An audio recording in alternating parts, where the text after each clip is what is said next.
Steven Lamar Moore is an artist, producer, and an award-winning film composer. We discuss how he was on the verge of quitting his music journey on days of not being able to afford a meal and living in his car while in school to earn a master's of fine arts in music composition. Life as a composer ain't easy, and Steven joins Peaks and Valleys to talk about it right now. They say it is the darkest before the dawn. But what do you do before the dawn comes when all you have is candles and night lights guiding your path until morning, until your sight is restored and you can see your way out, your way through, your way to the other side? You push with all your might until the day breaks and your victory comes. All right, with me here is a very dear friend, but not only my friend, he is a producer, he's an artist, he's a composer. That's what I said, composer.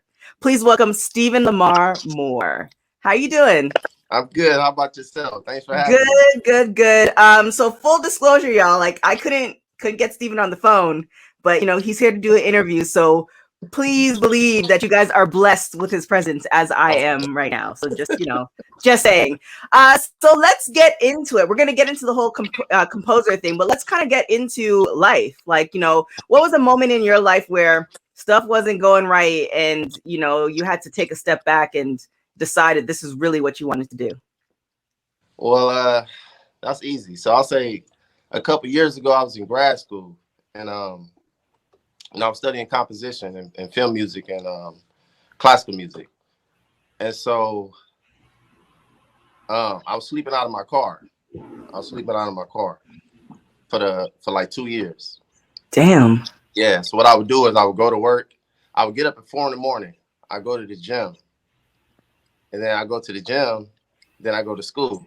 I had like 3 classes. Then after that, I go to work.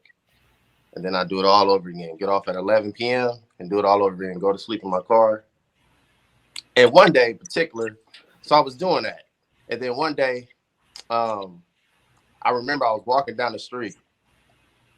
And I haven't really eaten in like, I'm going to say like 4 days. Like really eat. I haven't eaten in like 4 days, right? So I'm walking down the street.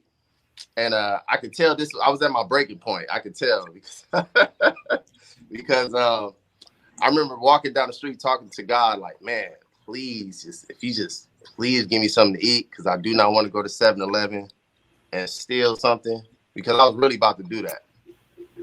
I was about to go on 7-Eleven and just grab something and just run out of there. So in the midst of me saying that, like maybe 30 seconds later, it was like a party. So a catering tray came by and this guy said, hey, man, we just finished this party. We got a bunch of food and we don't really want to throw it away. So you want to take some of this food? Like literally, it's like 30 seconds. Right when I was asking for food, but I was like, man, I really didn't want to steal nothing, but I was at that point. And Lord behold, that happened to me. So, but needless to say, at that point, that's when I was like, you know what, is this really worth it? Is it really worth, what I'm saying, the sacrificing that I'm doing? Mm-hmm. But it was also a turning point for me too. So, damn. Yeah, so crazy. So this was in LA or this was in San Francisco? This was in San Francisco. So you finished school. Well, what did you go to school for? In San Francisco? Mm-hmm. So they had 2 programs. They had sound design, they had composition. So I studied composition. So we studied classical music, all types of music. So it's basically focused on composition for film.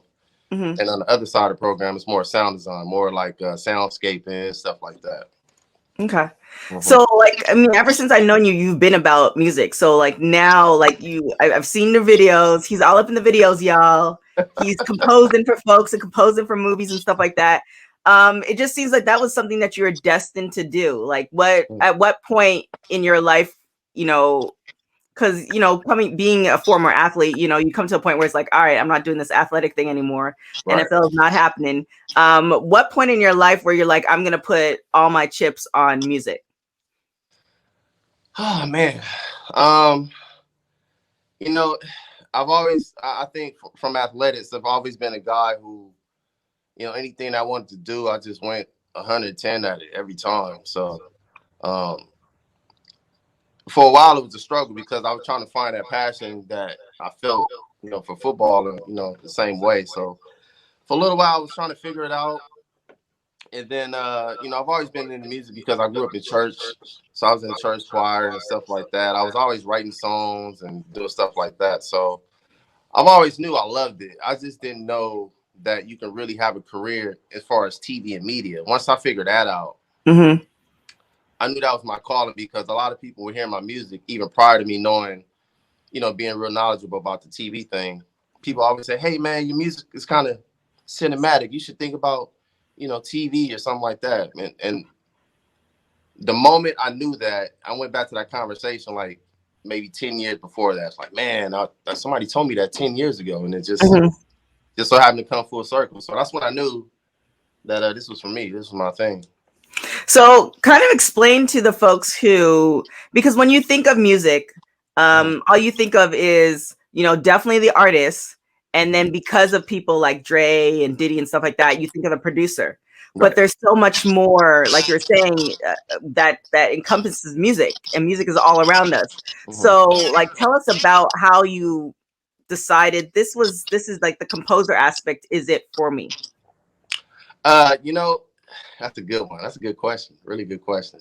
So, growing up in Compton in LA, I was around a lot of great musicians, like insane, guys that can play everything. And I didn't grow up being an instrumentalist. I was more of a person who I was intuitive and I understood music and I just knew how I was supposed to feel when you did it, right? So I wasn't really classically trained. I wasn't in a conservatory or, orchestra or nothing like that. So I always felt a little handicapped. But I realized while I was in school that when I was doing film music, I realized that my strengths is more or less, I can see the whole picture. So, guys like Quincy Jones, Ennio Morricone, guys like that I looked up to, but I didn't really know how to express myself because I wasn't actually a player, play piano, bass, guitar, things like that. So I felt I was self-conscious about it. And so one day my friend said, hey, he gave me a football analogy. He said, hey, when you do punt return and you catch the ball, what do you see, right? I said, well, I see this guy. If he blocks this way, I can cut middle, this. And said, see, that's orchestration. That's the same thing. You have to see the whole picture. And he was like, that's your gift. You may not be, Jimi Hendrix on the guitar or anything like that, but, that's the gift of yours. And I've always wondered, like, what does Quincy Jones really do? I never really see him do anything. I never really seen him play stuff. I'm like, well, what does he do really? And then once I got the picture, once I realized what it really was, then I knew that was my calling, Okay. Yeah. So I guess you could put like Kurt Franklin in that category too, because he don't like. Yep. Yeah, like he's everybody. I was like, what does he really do? Yeah. Yeah. So so what would be your advice to somebody who does want to get into music? Because it feels like we all have to take certain paths to get to a certain destination, right? But sometimes, somebody tells us one thing and that will put us on this path earlier, depending, if it's the will. So what would be your advice to somebody if they want to get into this particular genre of music or composing? I would say love what you do. That's number one. You gotta love it because it won't be easy. It's a lot of hurdles, and it's a competitive industry. It's it's hard. It's like any profession. It's tough. It takes some grunt work.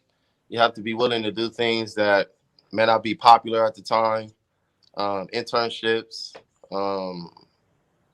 Being under somebody for a while, things like that. So I would say love what you do. That's first. That has to be there because it's a long road sometimes, and you have to be able to love it to stay in it. So love what you do. Study the greats. Don't think too much. Have fun with it, and I try to keep those three things in mind. Is sometimes we can get so serious that we lose sight of where we are. So I try to always keep the perspective of having fun and, you know, remember why you're doing it, you know? Okay. And why do you do it? What's your why? I do it because it's therapy for me, for one. And for two, I like making other people feel better. You know, that's really the basis of why I love doing it. And, you know, hear people say, hey, man, your music make me feel so, you know, so uplifting. I feel good. And, you know, things like that. That's my whole goal when I do it. So, and the reason I really love film in particular is because you have to evoke emotion in the film. And that's your job, really. Yeah. Is to evoke emotion and just be able to portray that whatever's on screen. So, it kind of goes in line with, you know, making people feel good and you know, I think that's what music's supposed to do. This is true. Yeah, some type of emotion. So now, just in general, I mean, through life, you know, we all go through ups and downs. What would you tell somebody who is currently in their valley? Like, what would you tell somebody, like, hey, in one sentence to uplift them?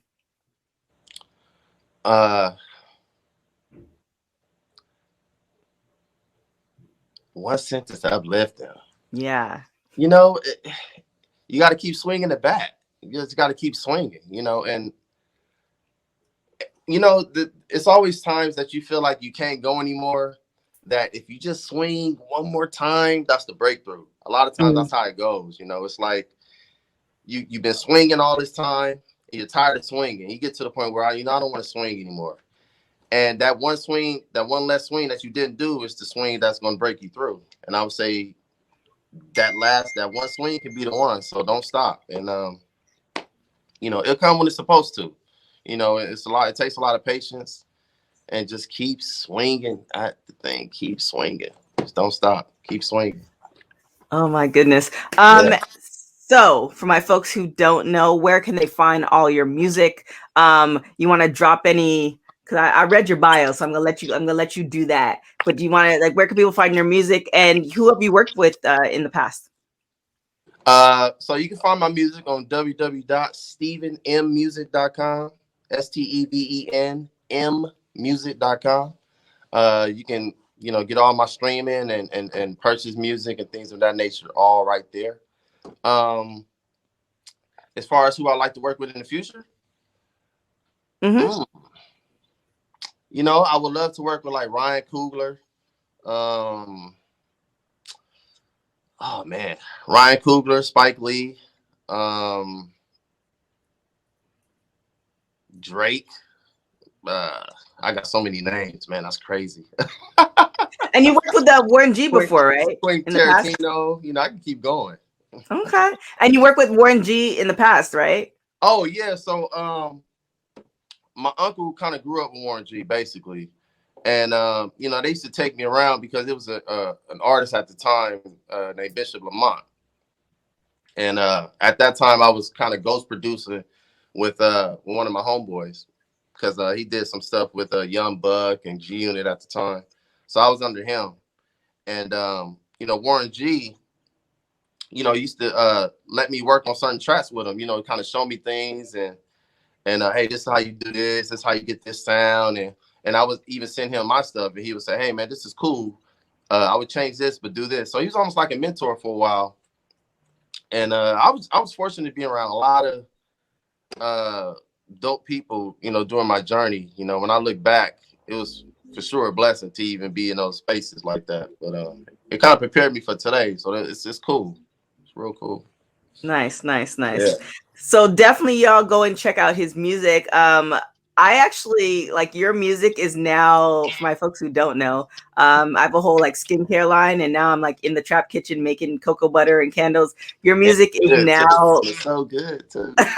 Your music is now my trap kitchen music. Like, it just, I have it playing, it calms me down, like it evokes that emotion. Like, sis, you got this. Just keep whipping up that cocoa butter. Yeah, so that's your music is now the theme music to my get this business money together. So I appreciate it. I appreciate it, and I appreciate you. Thank you so much for coming on. Of course. I just, like, your grind is You know, we've both been grinding a long time, and I see it, and this is only the beginning. So continue doing it. And when you get big time, you know, like you said, you get big time, please, I'll take you out to dinner, you know, all that good stuff. Oh, so that's what has to happen. You take me out to dinner after I get big time. Oh, okay, got it. All right, I got my motivation now. I see what it is. Peaks and Valleys is produced by Josh Rodriguez and TKO Productions.